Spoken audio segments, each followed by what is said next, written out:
Councilmember Coburn, Yes. Mayor, Councilman Register, Yes, ma'am. Mayor Teddemer. Yes, ma'am. Yeah. We're off to a great start this morning, everyone. Yes. All right. Please rise for the invocation led by Pastor Raymond Duvall from Beachside Fellowship Church.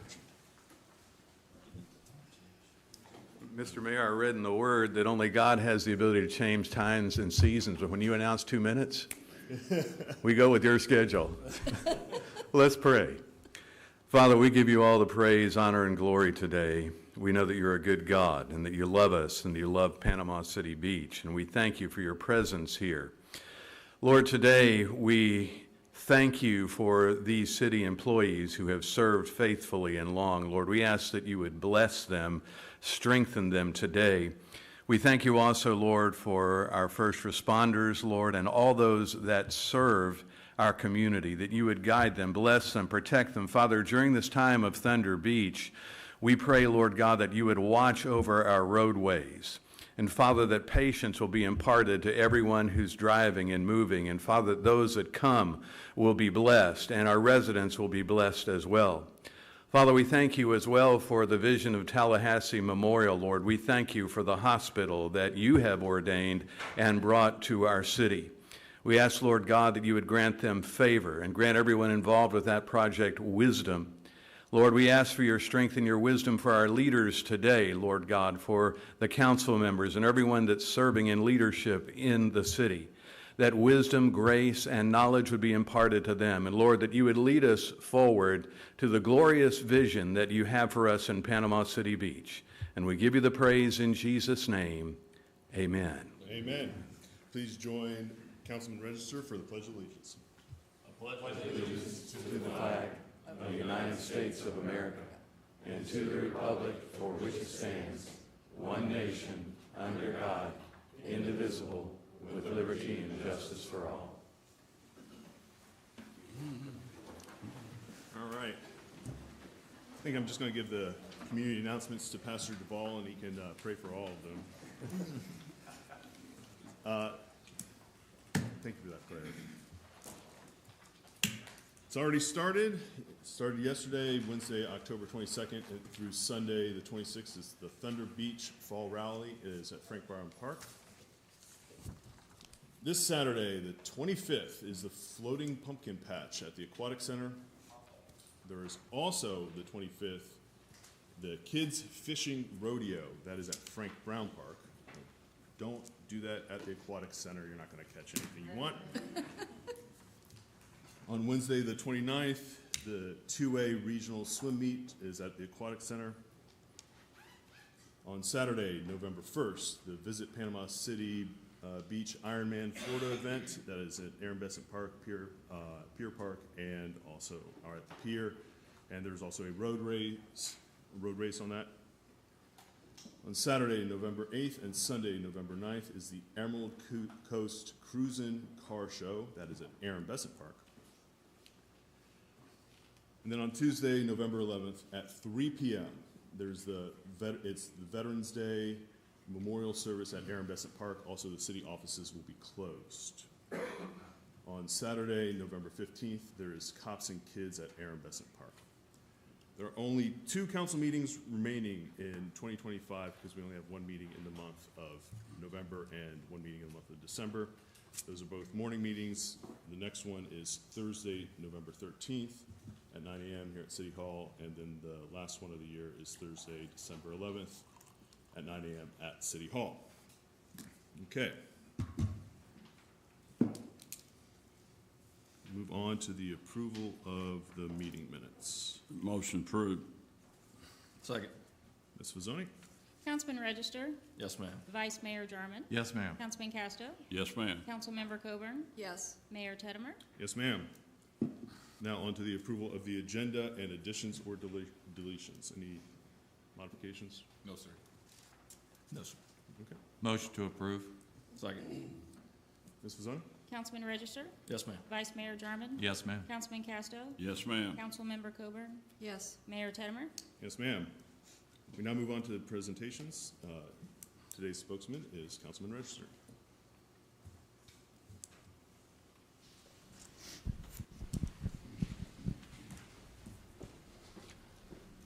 Mr. Johnson, come join me, please.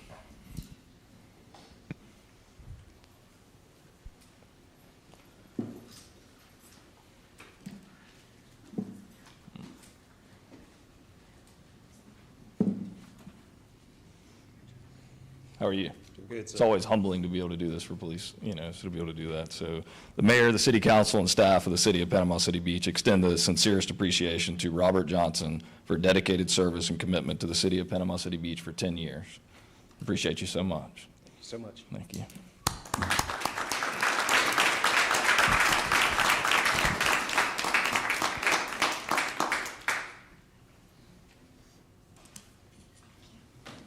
I know Chief's going to have a few words. So. I always take advantage of an opportunity to brag about my guys. Officer Johnson's been with us, dedicated for 10 years. He has exemplified what being a beach police officer is. Always shows up to work with a great attitude, always willing to help out with extra details and provide, allow his experience with the younger officers to really show through his compassion for work. So, Officer Johnson, thank you and congratulations. Thank you.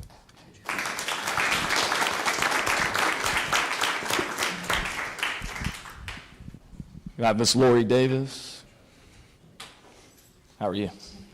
Good, fantastic. The mayor, the city council, and staff of the city of Panama City Beach extend the sincerest appreciation to Ms. Lori Davis for dedicated service, commitment to the city of Panama City Beach for 10 years. Congratulations.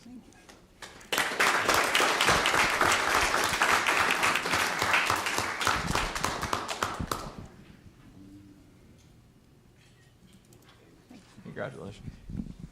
Well, considering Miss Lori here is my administrative assistant, I got to brag on her because she's the one who keeps my schedule in line, keeps me in line several times, and is definitely a huge supporter of the Beach Police and a valuable asset to this agency. So, Lori, thank you for 10 years of continued service.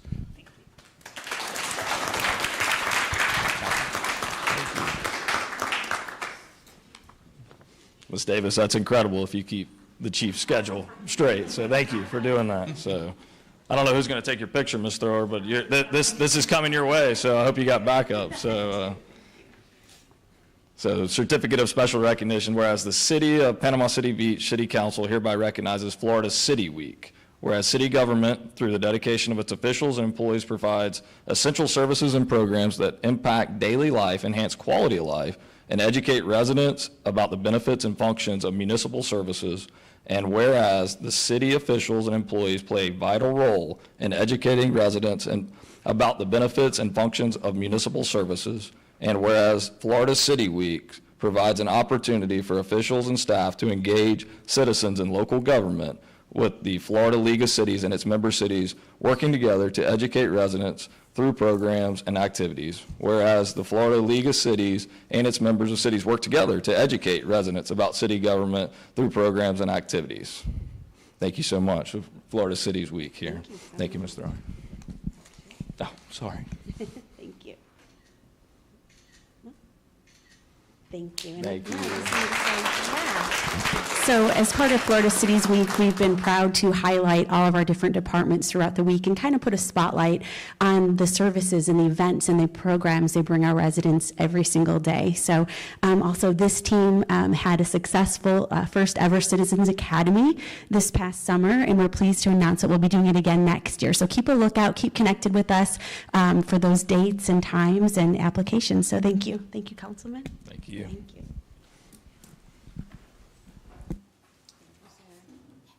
All right. Next up is a hospital update by Andrew Starr, Vice President, Chief Health Operations Officer at, is it still Tallahassee Memorial Health, or? It is as of this second, yes. As of this second, okay.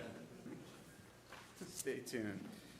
All right, well, good morning. Thank you, Mr. Mayor, City Council. Thank you so much again for having us back. I consider it part of our job and our obligation to continue to keep you all informed of the progress we've made. I'm a big believer you are what your record says you are, and you all have been great partners to us, so we feel a great obligation and desire to come back to this group regularly and give you all updates, which thankfully is usually good news. Just to remind everybody of where we're at, we're building a medical campus on the corner of 79 and Griffiths Parkway, which is literally a mile and change from here. 87-acre plot, of which 2/3 of it is workable.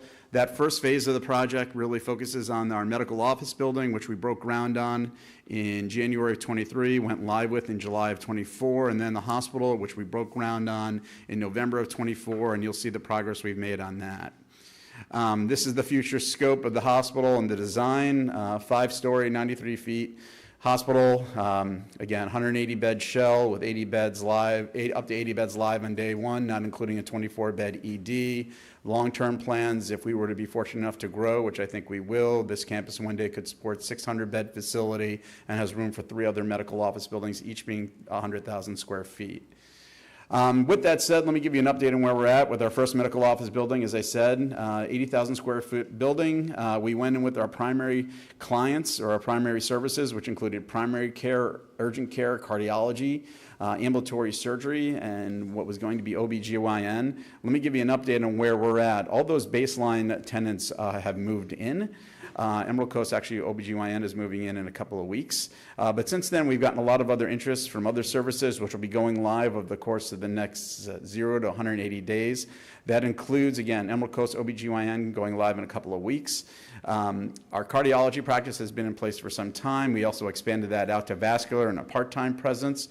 Dermatology solution specialists and Tallahassee Orthopedic Clinic will be going live in the first calendar quarter of 2026, and FSU Health will bring in a lifestyle management program. So again, 86% of the building is now spoken for. These are all new services that are brought to the community and all net new doctors that have moved in and advanced providers. We have not robbed Peter to pay Paul. We made a commitment to you all that that is not a way to solve the healthcare solutions of this area, and we've kept that commitment, bringing in all new providers, including 2 new primary care providers that have been added to our primary care complement, and another physician that will be joining us next summer. Again, I've talked about growth, and I think it's something that we need to keep in mind. We put in urgent care when the building opened in July of 2024, and as an administrator, I'm a big believer you look at quarters and you look at the average volume per quarter. As you can see, from the first quarter that we opened, our average monthly volume was about 413 patients. Our last quarter of our fiscal year, that number was at 671. That is a significant growth of over 60% in less than a year, and we're already off to a very big start as we would begin our 5th quarter of operations. So we continue to realize great access, great services. We're realizing new patients. We've even had some repeat patients, which in urgent care you don't want, but it's a good thing that they're coming to us versus going into an emergency room. The same thing can be said for our pulmonology practice. This was not originally planned as part of our complement. We were fortunate enough to recruit a physician who's from the general region, not here in Bay or Walton County. When we started the first quarter, we were seeing 114 patients a month. We are now seeing 447 patients per month. That is a significant growth of almost 300% in less than 1 year. Our greatest challenge right now is we are looking at space options and looking to expand within the building just because our physician has been so busy. We've also expanded the portfolio from not just a simple clinic, but where you can get pulmonary function testing and outpatient bronchoscopy completed in our surgery center. So again, this building, while not a hospital, continues to be a multi-purpose portfolio of services to the community and the citizens that we serve here in Panama City Beach. As an administrator, especially with a startup company, for a lack of a better term, the most important thing that matters to me is our consumer feedback.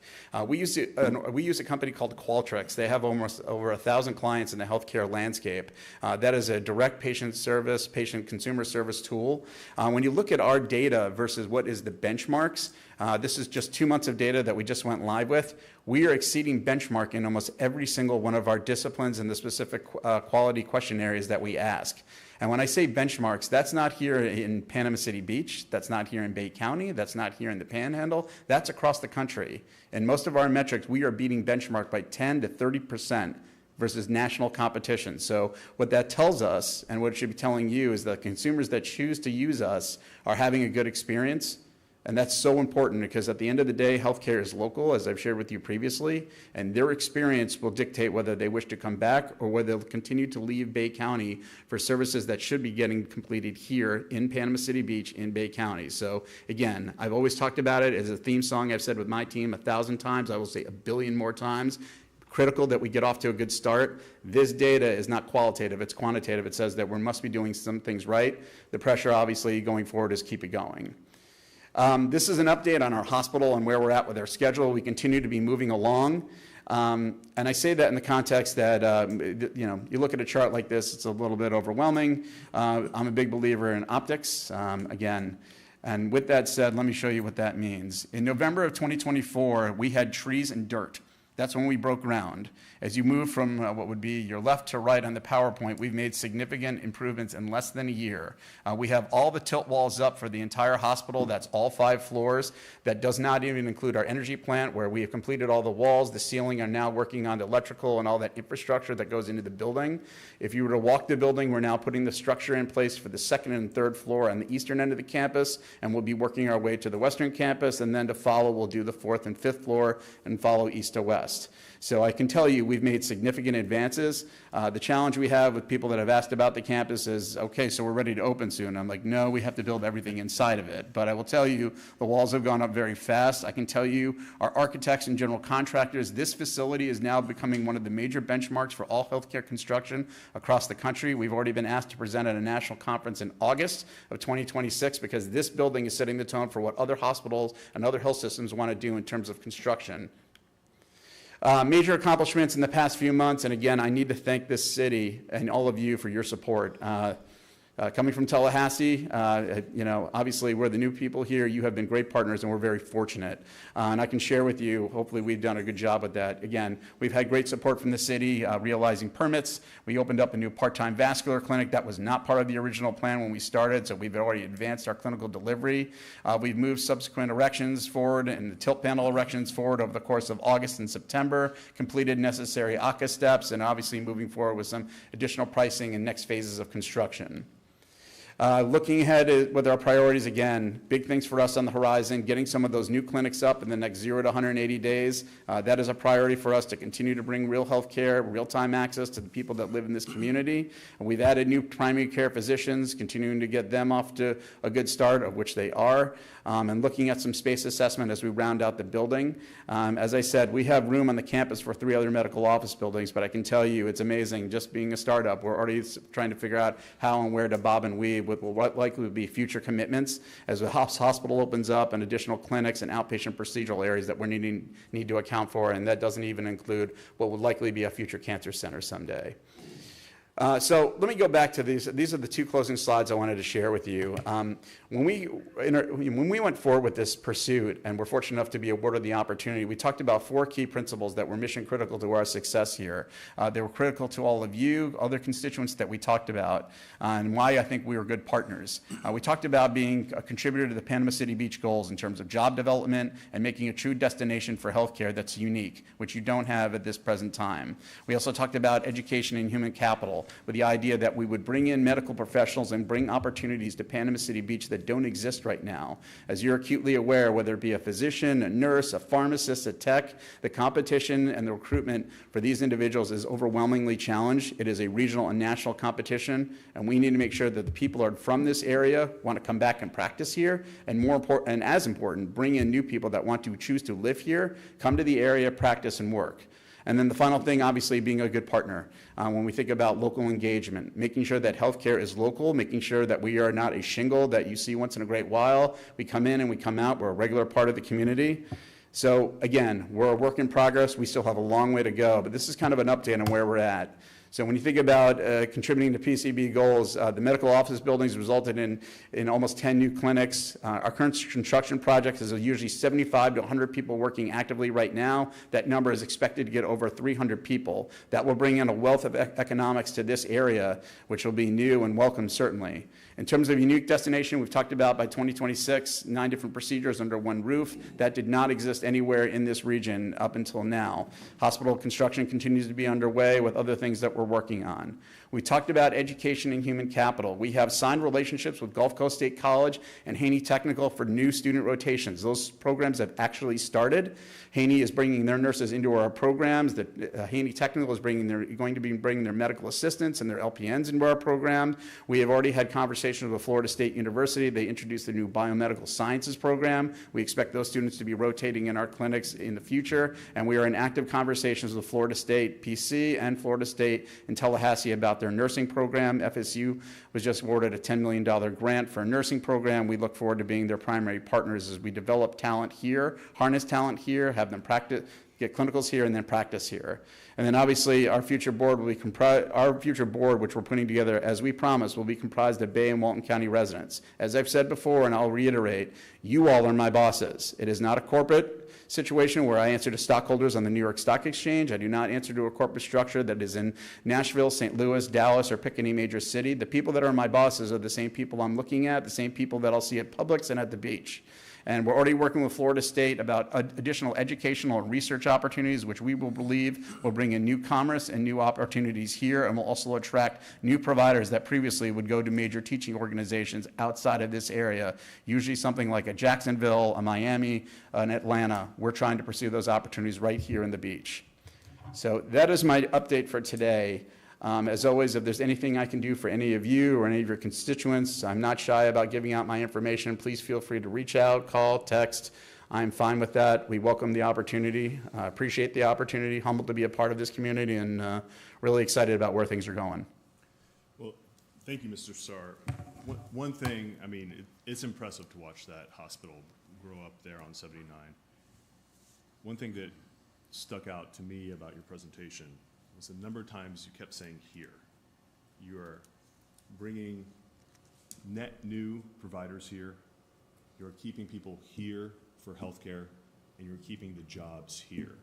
So this is developing the area for, yes, you're going to serve some visitors, but it's for locals who need healthcare and the locals who need jobs. It's very impressive progress, and I've had the opportunity to tour the facility under construction, and it is very interesting how you've designed it to grow. We're excited. We got a long way to go, but again, key theme, get off to a good start, and so far, things are good. Yeah. I know for anyone that's lived here for any significant amount of time, everybody has wanted a hospital out here on this beach. And as our population and our visitors grew, it became even more apparent of what we needed. And so thank you for the presentation. Thank you for being here. And it is great to see all the progress being made on the new facility. Absolutely. And thank you. Mr. Starr, particularly, I know you've done this presentation a number of times. You're active in the community. You're making sure that they are part of this journey with FSU Health, TMH? Yes, FSU is absolutely our partner. The likely name for the campus will be FSU Health, so we're excited about it. It's a great partnership. Thank you, Mr. Starr. This is something that the city's been working on for at least 25 years, so it's finally becoming a reality, and we really appreciate it, and we really need it. So thank you for your time and your presentation today. Thank you. Yeah, I'd just like to echo what my colleagues have said, and I'd like to say that I had a very good experience when I was there for services. So thank you very much. Much needed. Appreciate it. First class, all the way, man. So thank you so much, and appreciate it. Welcome to the community. You obviously have made this your home, so we appreciate that so much. Yeah, and Thank you. the focus on quantitative measurement is demonstrated if you've used that facility. It is a high-class facility. Great job. Thank you. Mr. Starr. All right. Now move on to public comment on the consent agenda and non-agenda business. So this is a business meeting for conduct of Panama City Beach business. Please come up, state your name. You have 3 minutes. Address myself or the board as a whole. Good morning, Mr. Mayor, Mayor Teddemer, council members. My name's Stanley Stefancic. I was a little disappointed in your lack of action 2 weeks ago. Extremely disappointed. So today, I'm going to speak about hypocrisy and cowardice and some other things, but we're going to start with history. Back in 2021, we had a city manager that had a master's degree, Mr. O'Rourke. Some of you weren't here. Mayor Tettemer, you weren't here. Councilmember Jarman and Councilmember Casto sure were. He was fired in a vote of 4-0. Councilmember Jarman and Councilmember Casto were present members here today at that time that voted to terminate Mr. Casto. So, after that, I'd love to know the disposition of his lawsuit, but after that, out of approximately 60 candidates, there was nobody worthy with a master's degree. Mr. O'Rourke had one. I have one. I find it interesting that out of all those approximately 60 candidates, Mr. Whitman was the person for the job with no college education whatsoever, and I don't believe he's pursued any. I think it might have been appropriate in this latest incident with hit and run. Councilmember Casto, do not affect my free speech. These are my free. Keep this relevant to city business. Oh, it's relevant. Keep this relevant to city business. This is city business. If Councilmember Casto is going to do a hit and run on residents, you don't want me to say it. His traffic incident is not related to city business. Oh, yes, it is, Mr. Mayor. Are you? I want my time back for your interruption, Mr. Mayor. And I'm going to tell you why. What if it was me and my children in that car?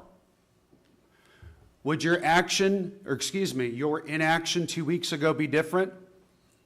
You don't want to hear what I have to say. You're hoping it goes away, just like you all were hoping we would not find out. Mr. Whitman is involved deeply. I find his actions on that day inexcusable. Was the public records request 2 weeks ago fulfilled for the phone call from your city manager to the police officers? Was that public records request fulfilled? Your city manager with his high school education tried to dismiss it. If it wasn't fulfilled, there's a problem. Take action. You all are cowards. You had so much to say about the hospital. I want comments from every one of you explaining your action or inaction. You don't need to wait for the court. I want my time back. Thank you, sir. I want my time back for your interruption, Mr. Mayor. Thank you, sir. I'll see you in 2 weeks. I hope you down. take some action Please on sit hit down. and run Casto. Further public comment?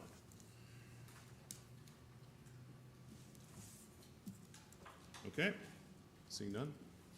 Mr. Whitman? I'll just reply to the public comment part. We don't record our phone calls, so there was nothing I could reply, give in that response. And I think Ms. Lynn responded to that already. Okay, so the public records request was responded to.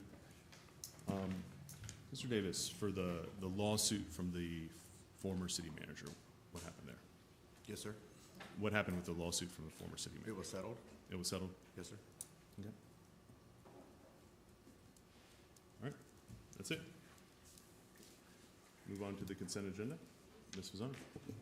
Resolution 2608, a resolution of the City of Panama City Beach, Florida, approving agreements with Van Horn Miller Enterprises, Inc., doing business as Deep South Apparel, and SP Designs and Manufacturing, Inc., for the purchase of various athletic and uniform apparel for the Parks and Rec Department at set unit prices, and authorizing purchases under those agreements in amounts not to exceed $40,000 and $25,000 respectively during fiscal year 2026.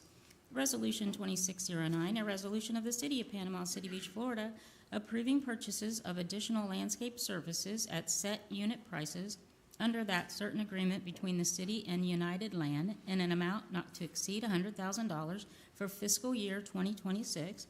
Resolution 2610, a resolution of the City of Panama City Beach, Florida, authorizing the purchase of additional generator maintenance and repair under set unit prices under that certain agreement between the city and Thompson Tractor in an amount not to exceed $426,000. Resolution 2611, a resolution of the City of Panama City Beach, Florida, authorizing certain routine annual purchases of software and technology under existing contract in amounts not to exceed the limits set forth on the Exhibit A for fiscal year 2026. Resolution 2612, a resolution of the City of Panama City Beach, Florida, approving an agreement with Emerald Coast Striping LLC for roadway striping and pavement marking services and designating use of the half-cent infrastructure sales tax. Resolution 2613, a resolution of the City of Panama City Beach, Florida, approving the purchase of 100 G-TAC body cameras and associated software services from ProLogic ITS LLC for the Police Department in the amount of $195,141.82, and agreeing to be bound by the terms and conditions of the Sourcewell contract governing that purchase. Resolution 2614, a resolution of the City of Panama City Beach, Florida, approving the purchase of one John Deere compact excavator and one John Deere wheel loader from Beard Equipment Company for the Public Works Department in a total amount of $351,970.10, and agreeing to be bound by the terms and conditions of the Sourcewell contract governing that purchase. Resolution 2615, a resolution of the City of Panama City Beach, Florida, approving the purchase of two Chevy Silverado 2500 HD trucks for the Stormwater and CRA departments from Allen J. Automotive, Inc., doing business as Allen J. Fleet Sales, in a total amount of $97,624, and agreeing to be bound by the terms and conditions of the City of Tallahassee's agreement governing that purchase.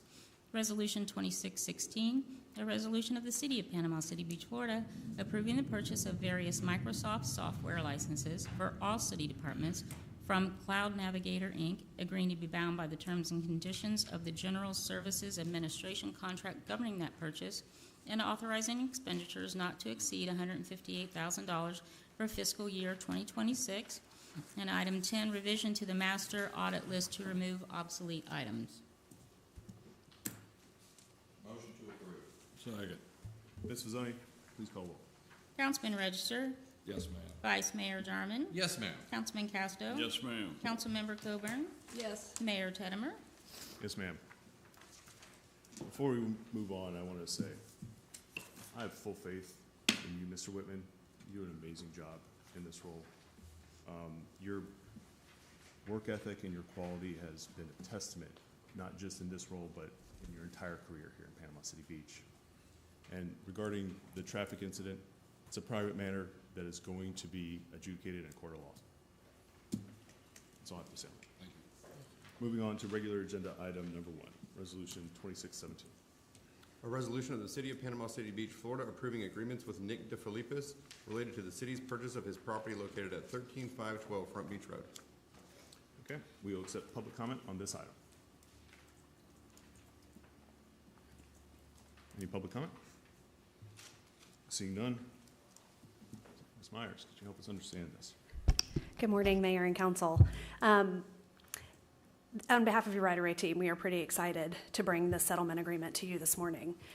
You took action in August 2023 to officially begin the acquisition of this particular parcel and two others as well that are critical for the realignment of the intersection of Middle Beach Road and Front Beach Road. But negotiations with this property owner began in 2022.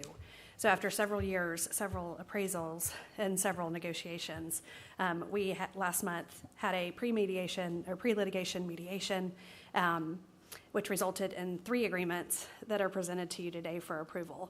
The first one is the settlement agreement, the mediated settlement agreement with the property owner.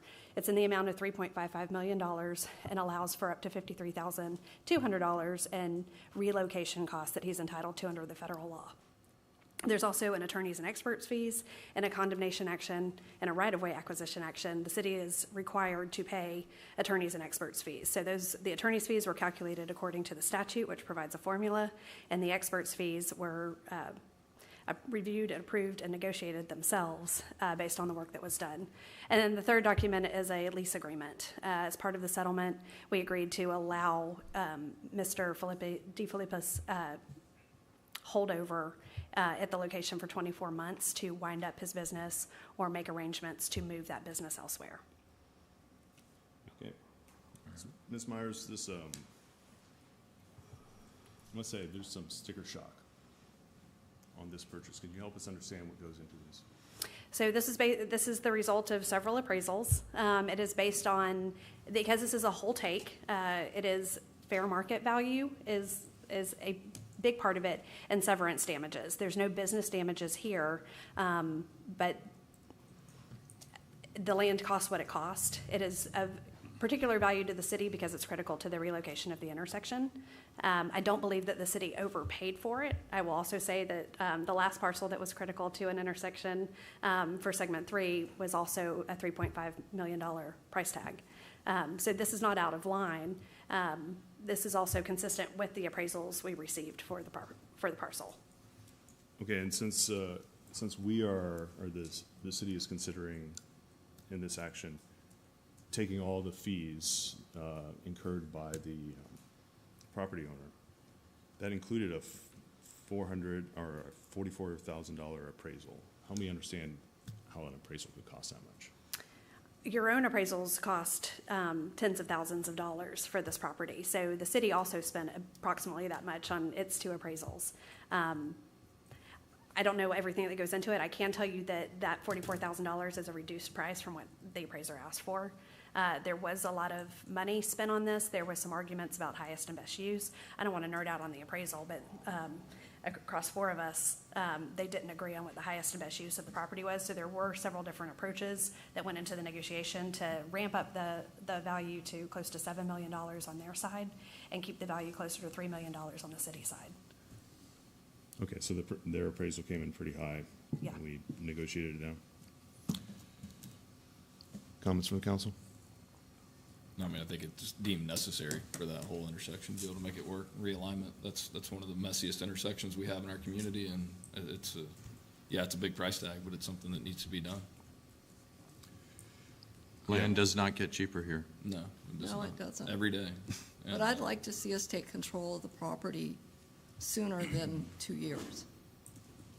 I think we could use that property to eliminate some of the parking issues that we have there temporarily. Does that put us back to square one if we do something like that? Extended possession was a pretty important element of our agreement. This will be his retirement, and he wants to leave on his own terms. I think some extended possession of 24 months is too much for the council. We will have to go back to the drawing board. It was a pretty critical element of the settlement. I think Nick's been a staple in our community. A lot of people eat there, a lot of locals eat there, a lot of people, I mean, I'm of the opinion, unfortunately, Mary, I'm kind of on the other side of this, where I'd like to see the people that walk to that restaurant on a daily basis and enjoy that restaurant be able to keep it as long as possible. And I don't know, let's see, Ben's here. If we did take control early, the main purpose of this is for retention, correct? Correct, stormwater. So if we turned it into a parking lot, and then what would we have to do then to put the retention in and then redo the parking lot? Is that a good assumption on that? Can anyone answer?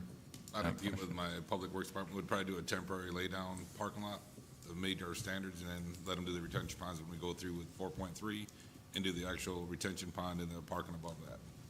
That's something I'd have to work with staff on. Well, I'm not for going back to the drawing board. Yeah. But. So let me speak on this. There's a tension here because the city is doing an eminent domain. It is tough when the government takes property. And so having a smooth off-ramp for that business and the residents, even if there are alternative uses that would have to be designed, I just, from my perspective, because it's an eminent domain issue, allowing that smooth off-ramp, even with a high price tag, does make sense. You don't want the government kind of coming in and forcing unless it's absolutely necessary. So if there are adjustments we can make to provide that off-ramp, I'm in favor of them. Well, we're allowing him to use that property for 2 years for what, $10? It's essentially rent-free. It was an element to keep the monetary value of the land at 3.55. I will say too, though, to the extent it matters, because the project timeline, I think, for 4.3 is so far out before when you go to construction, there is a possibility that after the 24 months is over, that it could still be used as a parking lot as an interim use. I say that knowing that because it will be used for stormwater facilities, it will also be the very first property that becomes a stormwater pond as part of the construction. So, for whatever that's worth. It might take that long to do engineering and all that anyway, so. That's true. I think if he's gonna hold it over for 2 years, he should pay rent on the property while he's operating there.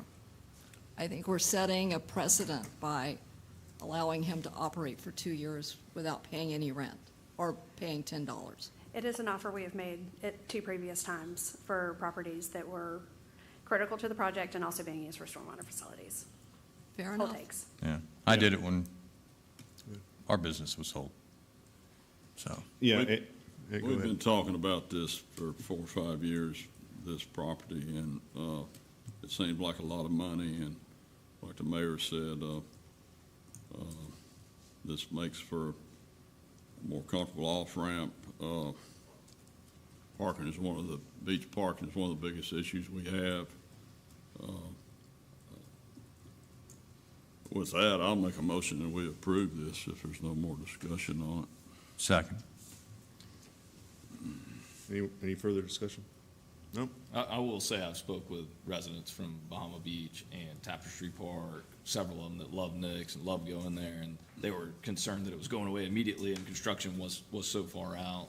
And having those conversations, they wanted Nick to stay. I mean, he's become part of their family and their neighborhood, and he's been there, and everybody knows his commercial, everybody knows Nick. I mean, he's a good guy, he's a good person, he's always in his business, he's worked really hard, and he's become kind of a staple in our community. So after those conversations is why I've kind of leaned that way. I initially had thought along the lines that Councilmember Coburn's thinking, which was initially that way, but after conversations, I was persuaded otherwise, so. Yeah, I take Councilmember Coburn's trying to make sure that we're getting value for this community on every step of the way. And Ms. Myers indicated that it was a negotiating point, so trying to allow that off-ramp also helped to lower the price, to keep value for the community. So, we can discuss either side of whether that value was worth it, but we have a motion and a second for approval. Ms. Fazzoni? Councilman Register? Yes, ma'am. Vice Mayor Jarman? Yes, ma'am. Councilman Casto? Yes, ma'am. Councilmember Coburn? Yes. Mayor Tittemer? Yes, ma'am. Thank you. Okay. Moving on, thank you, Ms. Myers. Moving on to regular agenda item number 2, Resolution 2618. Mr. Davis. A resolution of the City of Panama City Beach, Florida, approving the purchase of one 2026 Freightliner M2 command bus to support fire and police operations for emergency vehicles in the total amount of $1,033,837 and agreeing to be bound by the terms and conditions of the Houston-Galveston Area Council contract governing that purchase. Okay, any public comment on this item? Seeing none, I'm just going to call Chief up here and see which one walks up. Chief? I was wondering why they were playing rock, paper, scissors. I think the police chief is happy to share the spotlight once in a while. Mayor, council, what you have before you is a request for purchase of, as it says, mobile command unit that will aid both of our agencies and our unified command and control special events, man-made or natural emergencies and disasters. As our community has grown, we have worked interoperable with each other a lot. And that growth and that partnership only continues. This will allow us to be on scene in real time for command and control operations. We've had access in the past to a similar unit that the Bay County Sheriff's Office owns, as well as when we had the air show here, we were able to use one under state mutual aid agreement that came out of Pensacola. Unfortunately, those assets aren't always available, so we have found the need to have this asset in our own city under our own control would be beneficial. And so this is going to help coordination and particularly communication for site-specific events? 100%, yes, sir. Yes, sir. We reached out, worked with finance and purchasing to find a competitively bid project contract saves us money. Like in our fire apparatus, if we purchase up front, we get to save almost $43,000 right off the sticker price. And then in recent turn of events, I was informed by the city manager that we may be able to have some TDC funding available that may pick up the rest of the tab with no cost to the city. Great. Thanks for stealing my thunder there. You're welcome, sir. Yeah, I said may. You're the fine. I'm sorry. Councilman Register, you have the floor. So it has not been voted on yet, but with the public safety dollars, TDC has been obviously great partners in reimbursing the city and county for public safety expenditures, and we're looking to do that. It has not passed, but I know you've got two members that sit on that board that sit up here.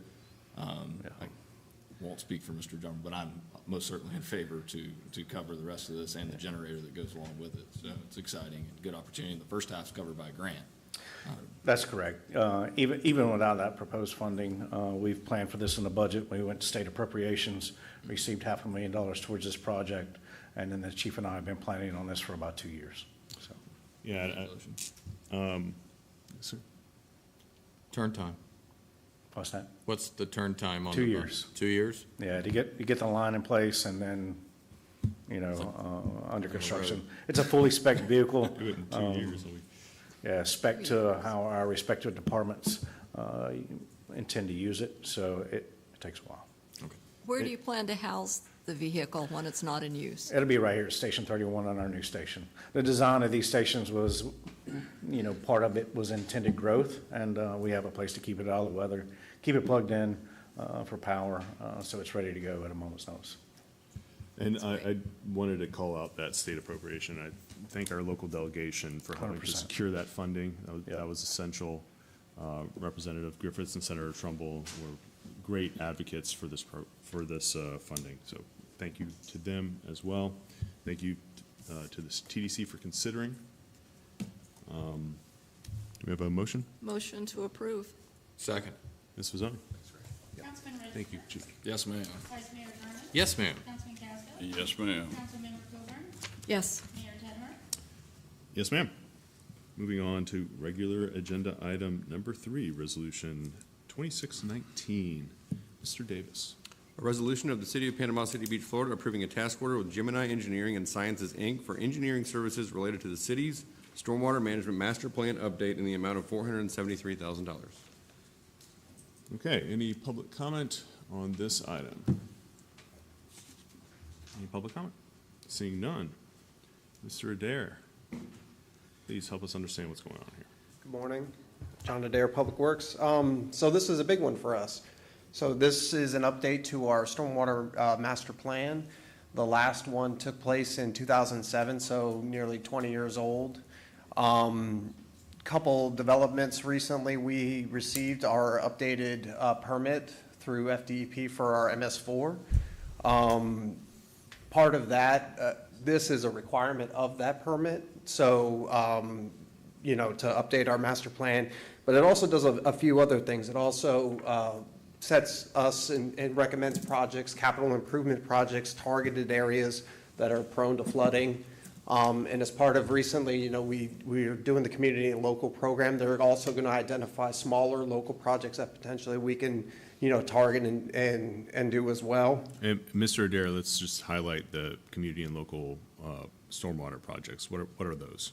So, yeah, it's a fantastic program we just started. In fact, we just completed, I'm going to do an inspection after this today. Our first project was completed today over there on Wells Street. So it's to identify, hopefully design, and try to build as many of them in-house as we can. But if we, if they're a little bit larger, we'd have to contract them out. But there'll be smaller local projects targeted at, because a lot of projects, they take, years in design and permitting and everything like that. These are, hey, we have a local flooding issue or, drainage issue that we can target and go and tackle right away. Yeah, And so it's taking a kind of a neighborhood by neighborhood view, and if there's an issue that is starting to bubble up at a neighborhood, start addressing it before it gets to be a big issue and becomes a major project. So addressing them before they become major projects requiring tons of permitting. and taking that local neighborhood by neighborhood view. Is that accurate? Yeah, yes, sir, absolutely. And so, yeah, I'm really excited about it. Like I said, we have a couple in the pipeline that we're ready to go. One we just kicked off. Another one's going to be kicking off, really soon. We had some easements, and so we got those taken care of, so that will be ready to kick off. So, yeah. And I believe I'm coming back in April. I hope to give you an update about how those projects are going. I'll have some pictures and show you, before and after, those kind of things. So.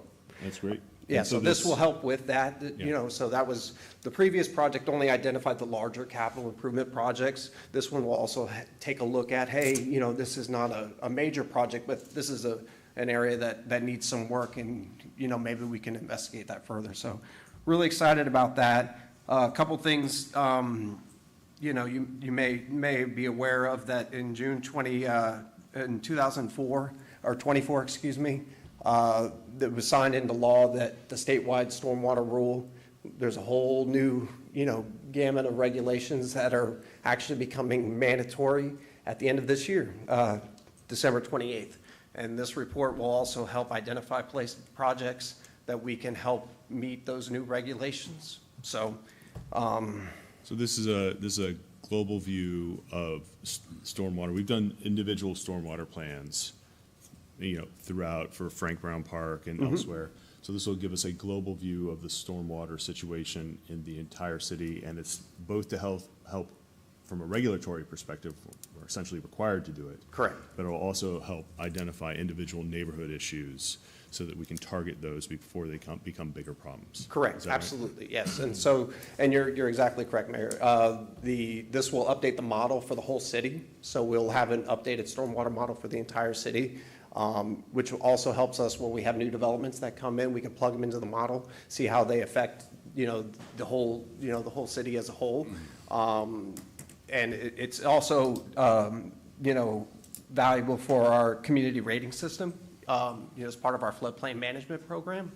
We're going to try to use this report to help us get more points towards, what we're required to do, or what we've elected to do as part of the community rating system. So Would that impact insurance rates? Yes, well, hopefully we're going to see what comes of it and how many points we can get. I can't guarantee that we'll get any better, but it'll help us keep the rating that we currently have. Yeah. So, and it gives us a metric to strive toward in order to keep insurance rates as low as possible. Is that absolutely. correct? So, yeah, this is a big one for us, so really excited. Great. Questions, comments from the council? Thank you for all your work on this. No problem. Thank you. It's great to get a global view. Thank you, Mr. Adair. Motion to approve. Second. Ms. Vizzoni, please call roll. Councilman Register? Yes, ma'am. Vice Mayor Jarman? Yes, ma'am. Councilman Casto? Yes, ma'am. Councilmember Coburn? Yes. Mayor Tenmer? Yes, ma'am. Move on to regular agenda item number 4, Resolution 2620. Mr. Davis. Resolution of the City of Panama City Beach, Florida, approving an agreement with the State of Florida Department of Transportation for utility work relating to the widening of State Road 30 and the relocation and improvement of utilities from Richard Jackson Boulevard to the Hathaway Bridge in the amount of $21,763,823, approving reallocation of cost savings to contingency, and authorizing the execution of qualifying change orders. Okay, is there any public comment on this item? Any public comment? Seeing none? Mr. Safer? We've gone from water above the ground to water below the ground. Thank you, Mayor. This is, believe it or not, the fourth segment of the widening of Back Beach Road. As you indicated, it is for the section from Richard Jackson to Hathaway Bridge. I had to do the math twice in my head because it seems like it's the fifth one to me because it's been a lot of work. It is a very large expenditure of city funds. I wanted to point out that it is a combination of city funds that would be expended. One, for relocating utilities to accommodate the widening of the road and the associated stormwater systems, et cetera. But then there's a component that involves construction of a new 30-inch potable water transmission main, which is part of the overall water system master planning to improve the interconnectivity of our system east to west and allow us to send water from our inputs on the east end westward and vice versa. So it's not just all moving utilities, there is a long-term benefit as well.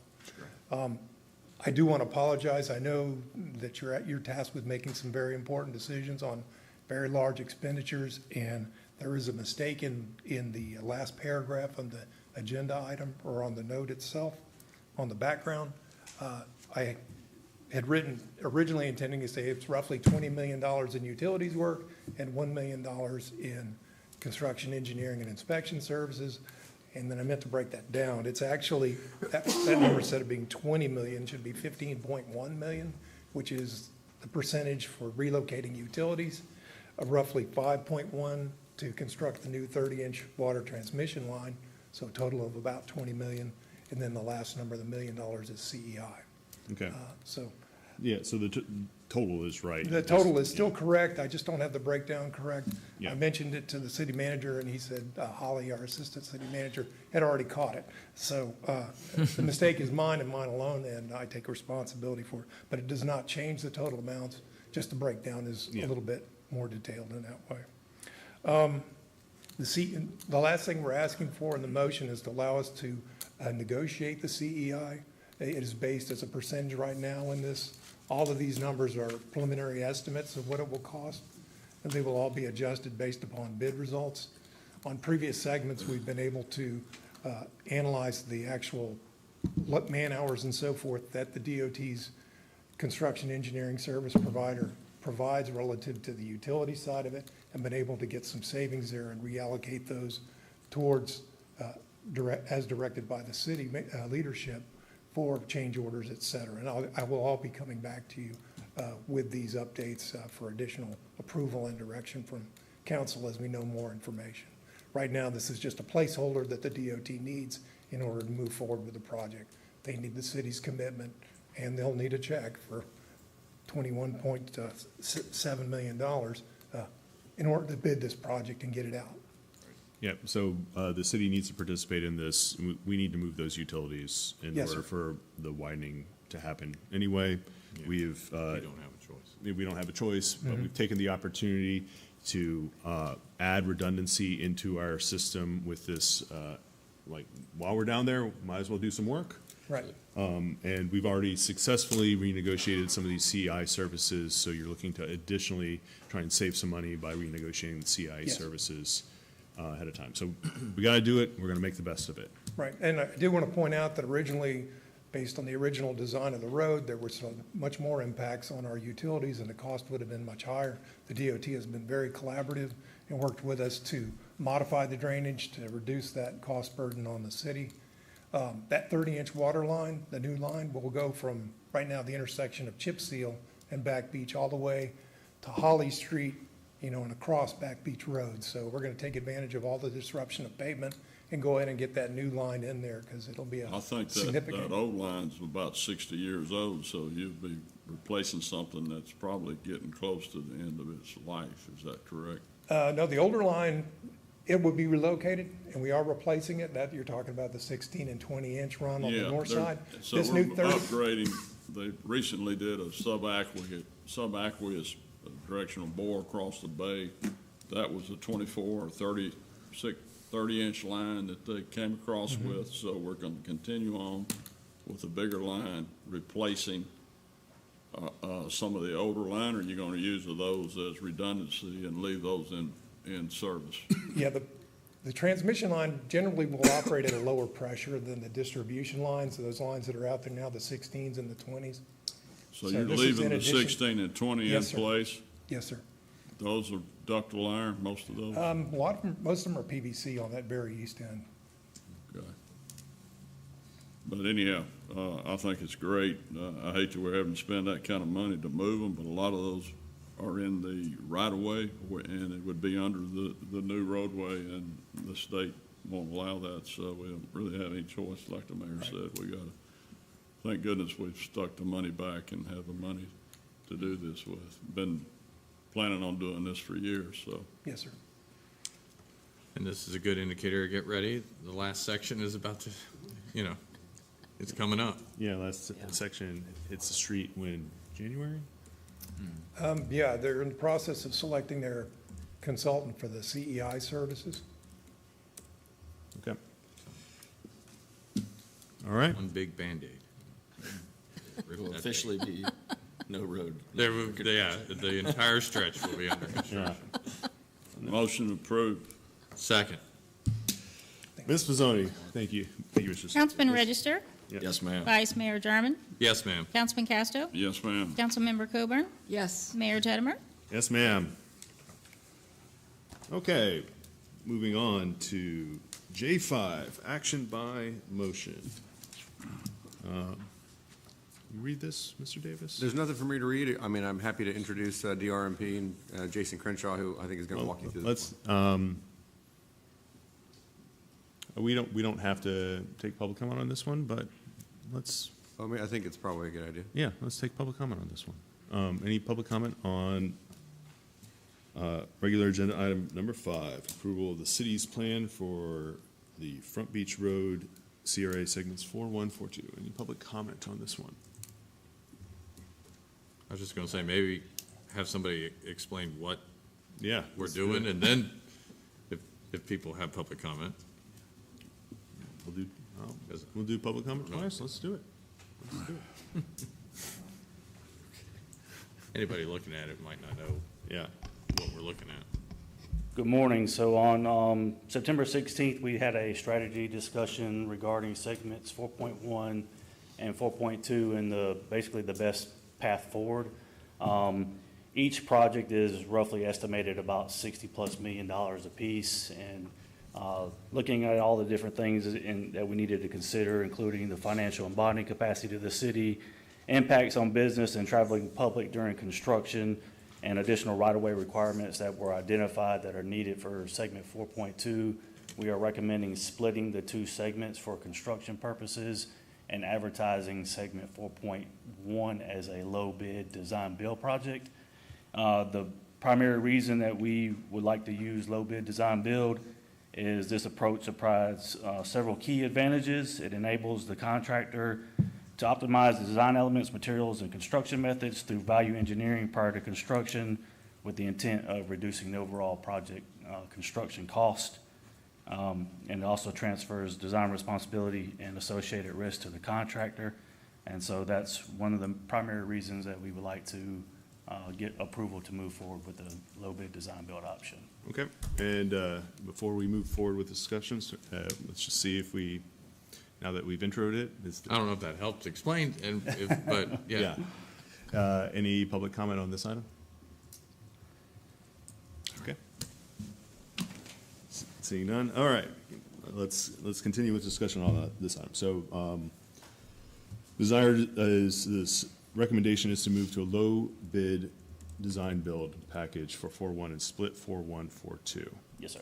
Okay. What are the benefits of that? We've all experienced segment 3, 79 to Front Beach, the traffic circle to low water. Right. That was a challenge. And so how does this address some of those challenges? So by splitting the projects, you're basically splitting the overall construction length of the project and the amount of impacts to the traveling public. Both projects are roughly about 1.3 miles apiece. So instead of having almost 2.7 miles of a contractor out there tearing up the roads, you reduce that impacts to your local community, to the traveling public. You reduce it down to just half of that, basically. So less impacts to your traveling public and businesses. Also, we see an opportunity for value engineering to improve the overall approach, design of the actual project itself. We've identified some high-level potential issues associated with the plans that we feel that value engineering, giving that contractor that opportunity to come in, provide that as part of his responsibility, and shifting that design risk to them. They own it at that point, and hopefully that would help mitigate any claims during construction and change orders and things of that nature as well. Okay, so they take over the design, they do their engineering on the design. That's correct. And then they would own the design. It Yeah, wouldn't, there we would would be give them fights what back we and have as forth. a baseline. Here's Yeah. what we have. Please value engineer this, and they take ownership of it at that point. Okay, how does this address, one of the issues we had in segment 3 was the utility undergrounding. Does this address any of the utility undergrounding? So I would say that the engineers that were responsible for 4.1 and 4.2 did a lot better job of utility coordination efforts than what were performed on segment 3. They've been a lot more involved in getting utility work schedules, which are typically acquired for construction purposes, and a lot more notification in coordination with utility companies have been ongoing for those segments. We have the majority of those work schedules. We do still have a few outstanding. But also the designer contractor team would also be responsible for a lot more ongoing utility coordination efforts as well. There's always that potential risk that utility companies don't relocate their facilities in timely manner, so that's always going to be an associated risk with any construction project, but we do hope to mitigate that with this process. Okay, so there's, so whoever wins the bid will be responsible for doing the coordination, or will the city be responsible for doing the coordination? Ultimately, it's the city's, the utilities are within your right-of-way. So Yeah. ultimately, it still falls on the city's shoulders in the event if a utility company is not responding. So we will do and manage that process a lot better and more efficiently than what it has been done in the past. With the design build format, do you find that construction time is shortened? I think it gives the contractor the ability to redesign segments, which could lead to a shorter construction duration. Well, one thing I say, it kind of removes a middleman of delay of sending something off to another Correct. engineer and then having to wait to get it back, and then, Yes. well, that's not going to work, and then back and forth, so. Yeah. All right. How does this impact, in taking a look at constructability? You know, think it's it's one, gonna- one thing to have a beautiful road when it's done, but if it's a giant, if it's more of a pain to get through the process. I think it's less of a pain because it has the contractor and the designers are working together as a collaborative team versus you have an engineer on this side, contractor on this side, and sometimes there's a lot more back and forth. In this case, the engineering firm, that he works for the contractor, so the contractor has a little bit more authority over when they turn things around, paying their bills, so that the city is out of that loop when it comes to that coordination effort between the contractor and the engineer. Okay. And we have I don't know, Mr. Davis or Mr. Whitman, we have a grant associated with this. How does this impact the grant?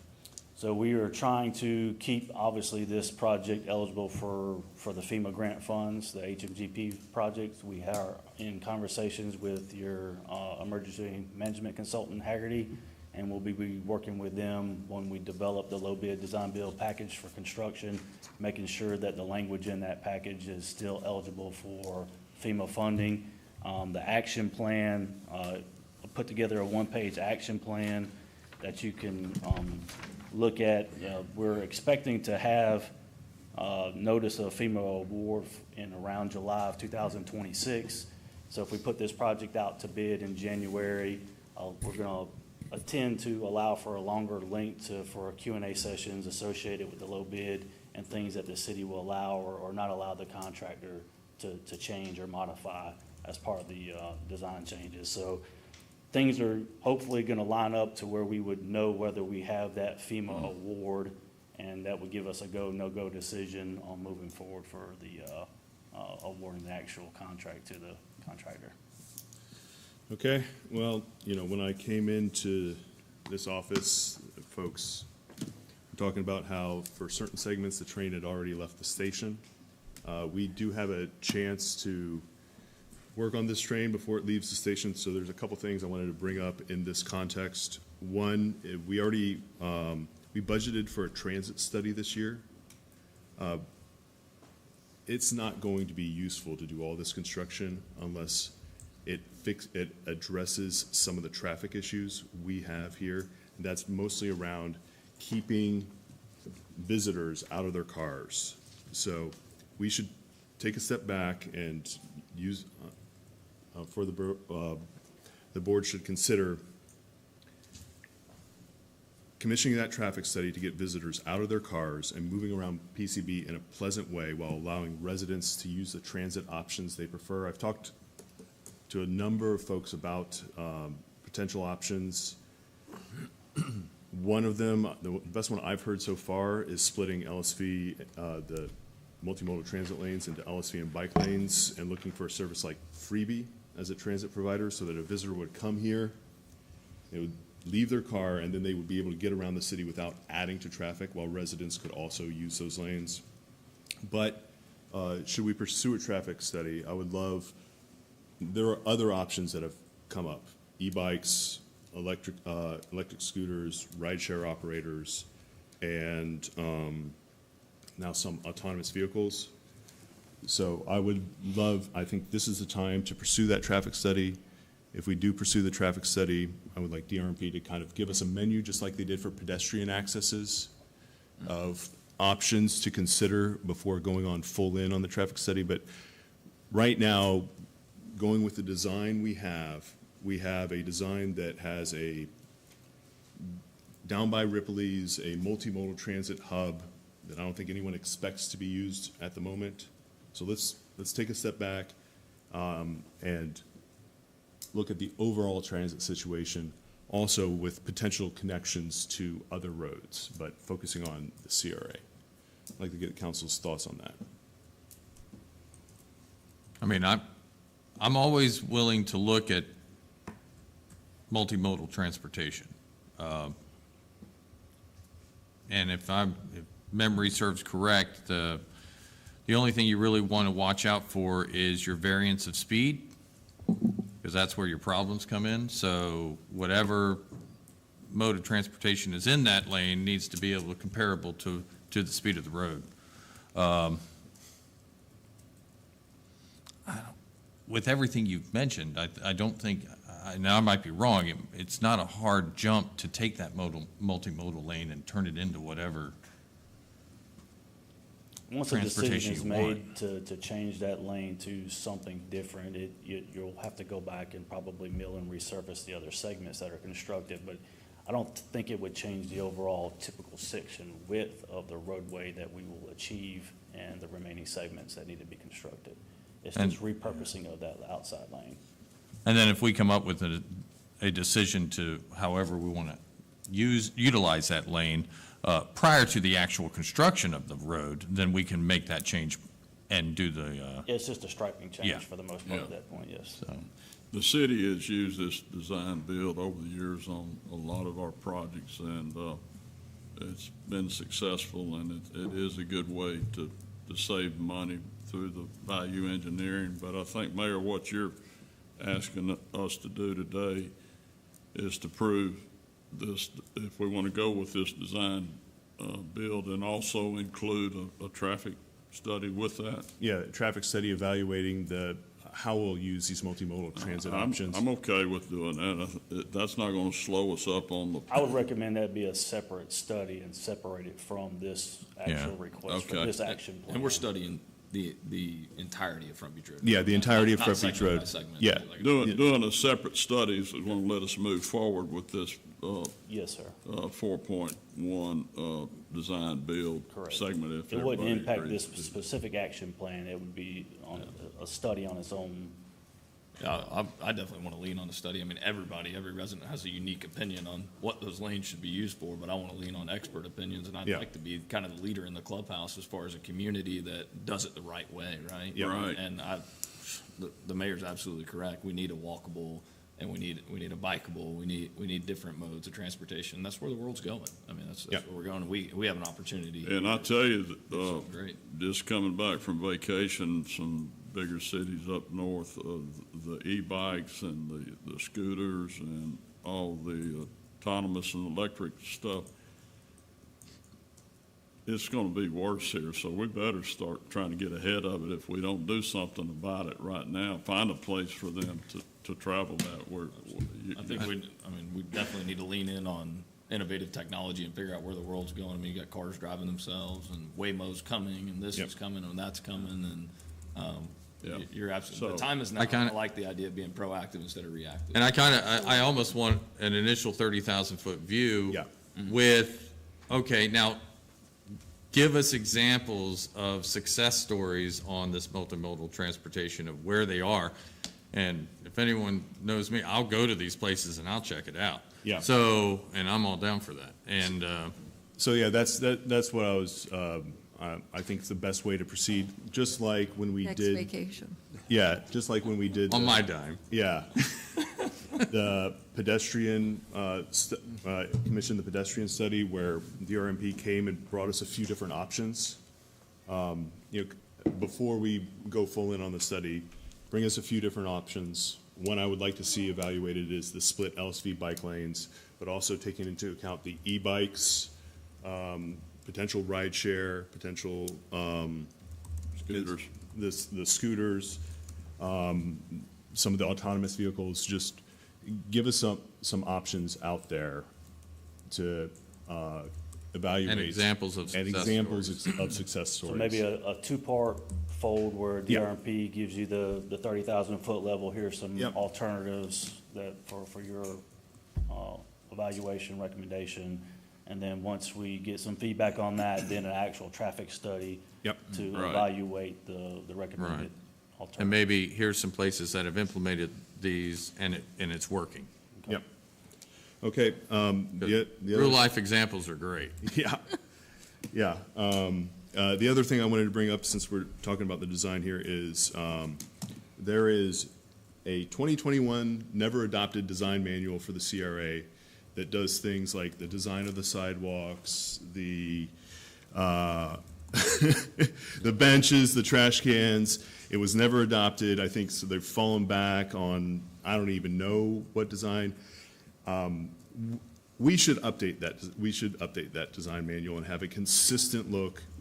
If we do all this work and Front Beach Road does not look beautiful and consistent, we have poles, we have light poles that we can no longer get the exact right, the same model light pole. So just a refresh of that design manual so that we have consistency throughout as we go through 4.1, 4.2, and 4.3, and then look at, doing other segments or refreshing other segments. Let's have consistency so people realize that this is a place rather than just, a few roads, a few things here and there. Right. Absolutely, it's a destination, and All right. So we're gonna take this one bite at a time. You wanna do this? This design build, option right now? If that's the wish of the council, I'll make a motion that we go with this. I get one last low question. Do we bid lose design build. leverage as a city on being able to push this project forward, or do you guys, if we go this route? Like, is this similar to CMAR, like construction management at risk, and I know we've gotten liquidated damages because our designer's taken does that eliminate that completely if we go this route? And then how do we hold contractors' feet to the fire? If we just go, hey, it's your engineer, it's your this, it's your everything, and we're out of that. There's still some responsibilities as part of the actual contract that you'll have with they'll still have to basically filter any modifications or changes through the city, and we would still recommend approval of those. Basically, we want to give them the typical section, here's what we want our Front Beach Road project to look like, and they live within those parameters and within the existing right-of-way and the right-of-way that we've already purchased for these projects. So we still have oversight. We're just not, contractors not then coming to the city and saying we need a design change, and the city's sending the design change to the engineer. They're sending it back to the city, the city's sending it back to Yeah. it's taken a lot of motions out of the equation. Correct. Yeah. And another thing I wanted to address is potential incentives for finishing early, since this is going to go into not just an action plan, but a contract. Do we have any options for incentives for finishing early? We can definitely include that in the bid package for sure. We had that in the segment 3 big package, and we can roll something similar to that into this as well. Great idea. I think it needs to be included. Okay. Also, just for your awareness and speaking with John, we do recommend as we move forward, hiring a CEI firm for full oversight to make sure that the contractor is doing their job appropriately as well. Yeah, absolutely. That's great. Absolutely. All right. Well, right. we have a Motion. Second. pending motion, or we have a motion and a second to approve this segmentation of 4.1, low bid design build as represented in attachment A. Is that the motion? That's right. Motion, second. Ms. Vizzoni, please call roll. Councilman Register? Yes, ma'am. Vice Mayor Jarman? Yes, ma'am. Councilman Casto? Yes, ma'am. Councilmember Coburn? Yes. Mayor Teddemer? Yes, ma'am. Okay. Do we want, traffic study? Yep. Do we I need? think we kinda Do hashed we need it. a motion on that, or can we just do direction? Let's have a motion on that one. Okay. I'll make a motion that we do a traffic study. Do we want 30,000 feet overview? Yeah, I would say, yeah, a Yeah, high 30 view, high level. High level. High level, including LSV and bike lane splits, as well as e-bikes, autonomous vehicles, Ride shares. and ride shares, and other relevant options with examples from communities. There you go. Okay? Second. Motion second. And that's a tax that you want DRMP to prepare and present to you. Yes. Yes. Yes. Okay. Ms. Vizzoni. Little deer in the headlight look there. You give us a chance to try and adjust this CRA for the better, I'm going to take it. All right, Ms. Vizzoni. Councilman Register? Yes, ma'am. Vice Mayor Jarman? Yes, ma'am. Councilman Casto? Yes, ma'am. Councilmember Coburn? Yes. Okay. Mayor Teddemer? Yes, ma'am. And now. CEI. Well, design manual and then CEI? Design manual. Update. Do we need to, Yeah, would you like to task DRMP with revisiting the design manual and bringing you something back? How do you want to handle that? I don't know if everyone agrees. I kind of want to take the design manual myself and go through it. There's some things in there I might be fine with. And we're not going to spend money having someone redesign something that I feel is okay. Yeah, so I would say, so my impression is the 2021 design manual has not been approved. Right. So it's not been, but it maybe what we want to do is have everyone look at that 2021 design manual, give our feedback. Use it as a starting point. And then use it as a starting point to do a redesign? Is that how you want to proceed? That sounds good to me. Yeah. Because I don't want them spending time on something we all actually like. Yeah. Right. I think the consistency. I'll tell you, I do not like some of those new sidewalks. I know you guys did it the way you were supposed to. You guys did the way it was designed, but some of those new sidewalks with those little holes in them. We need consistency. Yeah, we need consistency. One thing to bring about, when you're looking at the design manual, keep in mind the recent, developments with DOT regarding funding, is regarding the pavement markings, the colored concrete on the sidewalks. If we go forward with that approach when we redesign this manual, be aware that we may risk funding in the future. So I think if we're going to, go through this effort of changing the manual, that we try to make sure that we set ourselves up, that we maintain, state funding, federal funding. Yeah, yeah. I think we're all. I've already adjusted my Yeah. level of thinking on those two items. Yeah, good point, Mr. Adair. And we're willing as well just to do a high-level review of the 2021, as part of our general task anyway, and just give some feedback for your review as well as you assess it. Okay. Okay. So that and then CI? Yeah. Or did you need a motion on that one? Yeah, we have a motion on the design manual as well. Okay. Motion on. Okay. And Well, could you explain- I'll be honest, my thing today was get us the manual to review, and then we'll come back. Yeah, I don't think we needed anything. Okay. Yeah, Fine, yeah, and if you then want we'll to come do that, back fine. in Yeah. November or December or whenever Okay. and say, okay, this is where I am, this is where everyone is. Yeah, do you want Discussion to? item? Yeah. Yeah. Yeah, discussion item in November. I think that's good. Okay. But keep in mind, none of us up here are traffic engineers, and what Mr. Adair said, some of the things that you may not like, I may not like, And it's I think required. And we're gonna to learn do about that. it. Some of that's benches and Yeah. and things that are just Aesthetic. like Trash consistency from an receptacles. aesthetic standpoint. I think the mayor was saying too. Yeah. We got the same light poles. We got the same. I like the consistency of it. And plus it gives us economies of scale. We get. It makes it easier on our maintenance teams of the CRA to be able to go out and every light pole's the same. Every bench is the same. All looks good. Yeah, the plants are the same, Exactly. right? So, Okay. yeah, it certainly don't want to be designing roadways, No. but, Okay, so we'll move that, is everyone good with doing that in November? We'll have a chance to review? Yeah. Yes. Okay. And last one was CEI for this? No, CEI is already going to be part of the. Yeah, okay, I thought CEI was already part of this, okay. We don't need, I cool. don't think we need. Yeah, we don't need a motion on that, because CEI is already part of it. Mayor, can I recommend, instead of bringing that back in November, can we let them do a quick overview so they can take everything that we would lose funding out, the colors and everything, and Yeah. bring back a basic plan, then you can go through it and give your approval and your request, and then we'll send it back to them for the final version to be approved? So moved. Second. All right. So the motion is for DRMP to take a pass on the design manual with what would make us lose funding, remove it, and do a quick overview, and then bring it back to us, and then we will provide feedback. All right. Ms. Mazzoni? Councilman Register.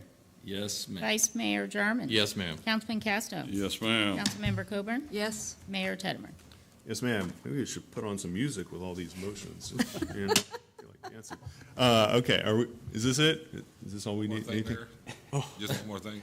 You approved 4.1 as a low bid design. Yeah. We go ahead and approve 4.2 at the same time, so while we're doing the land acquisition, and they can start planning the process for that in the future of fall of next year, they can move forward with that instead of bringing it back to you for another discussion. That wouldn't vote. That would be the proposed recommendation moving forward for 4.2 and 4.3. I'll make that possibly, motion to Hills Road include as well. 4.2 as low bid design. Yeah, 4 point, okay, I just want to make sure we included all of them, so we don't. All of it, yeah. okay, 4.2. Okay, Councilman Register. Yes, ma'am. Vice Mayor Jarman. Yes, ma'am. Councilman Casto. Yes, ma'am. Councilmember Coburn. Yes. And Mayor Tedmer. yes, ma'am. Thank you, sir. Anything else, Mr. Whitman? No, sir. Just trying to make sure we're all on the same page. Should I? should Oh, we I think discuss we're all 4.3 on and several Hills Road pages too? right now. I'd hold off before through. Okay, all right, perfect. We're about to do it. Yeah. All right. That is it for the regular agenda. City manager report. Mr. Whitman. No report today, sir. No report today. No report today. No report today. Mr. Davis. Okay. Councilmember Coburn, moving to council comments. Councilmember Coburn. Nothing today, thank you. So I've got a couple things, guys. So seeking for some approval from my fellow teammates up here. Yeah. Government shutdown's been going on for 22 days now. And I attended an event the other day and spent some time and didn't realize how many federal workers live and have raised their families here in Bay County, and especially out here on the beach. I would like to seek improvement for, we can't do a lot, we can't control what happens in DC, but what we can do is potentially stave off, turning off water and utilities for these federal workers until the last day of the shutdown and maybe 30 days afterwards. So I would look to seek y'all's approval that that's one thing that we could take off their plate while they're worried about feeding their families, is that we could not shut off their utilities if they're a federal worker and living on the island. We'd have control over water, correct? We do. Water and sewer, yes. Water and sewer. Yeah. Okay for us to do that? Am I okay with it? Yeah, sure. Is it legally okay? Yes, Not if you're yes. personally okay? Yes, as your city attorney, I'm okay with it. Okay. Well, I would hope that the city and the water department would work with people during a situation like that without it having for us to ask them to do that. But I think that it's an important consideration for our residents. I think that there's a lot more of them here. I mean, I have several that live on Yeah. the street that are civilian workers at Tyndall Air Force Base that make yeah. that drive every day, and thankful to them, they continue to work without pay. A lot of them still continue to go and do great work in our community, and I would appreciate some support on that. Yeah. Do we need a motion on this? Yeah, I was just say the water department does work with people fairly regularly, but getting some direction from the council for this specific instance, probably give them help to avoid any conflicts. Yeah. You need a motion? No? I don't think so. Okay. I'm good. Everyone? Okay? One more thing. Councilmember? You good with this? Councilmember? Absolutely. You good? Okay, great. Sorry. Yes, sir. A while back, I brought up an Arts Alliance, guys, and so I worked really through a lot of conversations with Walton County and Jennifer Steele and other people in our community, some of which are in the audience today, and I'm seeking approval and support on standing up what I would like to call the Island Arts Alliance. I think they do a really good job to the west of us in Walton County, and they do a really good job east of the bridge. But we need to embark on creating our own arts culture for this beach. We have tremendous history. Paul, you know this beach better than anybody.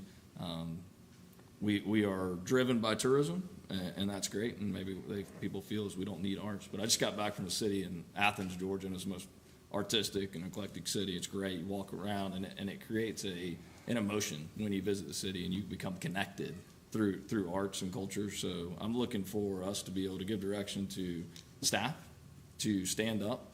I don't want this to be a government entity. I don't think government needs to be involved in art, but I want to stand it up and support it, figure out maybe we can appoint a board of directors, and get this thing stood up with some seed money and figure out where we go. I'm not saying how we find the seed money today, but let's get this thing stood up with a good board of directors.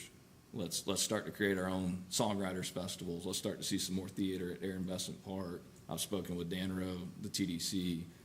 There's definitely some opportunity there where they lean into arts and culture and being able to help us some. So we built a wonderful pavilion. We can do painting outside. We got this great facility at Aaron Besant Park that's under construction now. There's some great opportunities for theater. There's great opportunities for digital graffiti. We have a bunch of wonderful buildings up and down that can not only drive tourism, but create an experience when you come to the city of Panama City Beach. And I think that we need that. We need it desperately. But I want to make sure whatever we do stand up lasts, and it has the right people and their hearts are in it and they're involved in it. And I also think that potentially with that board of directors, one of us should potentially sit on that board and really see this project through. And let's take Panama City's beach rich history and evolve it through art. And we've got a great opportunity here in developing roads and talking about these things. So that's what I'm seeking today is approval for that.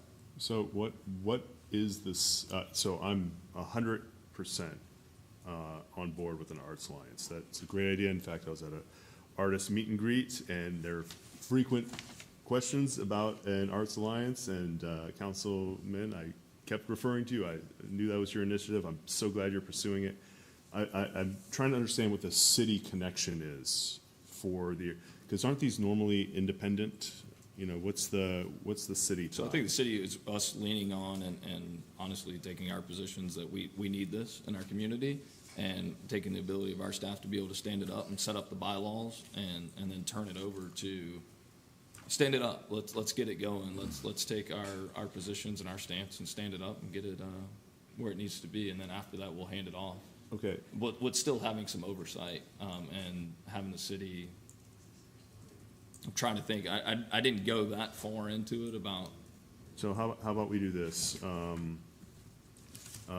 A motion for a resolution of support for an arts council, one, and then agreement to allow some legal time to help draft the documents for council.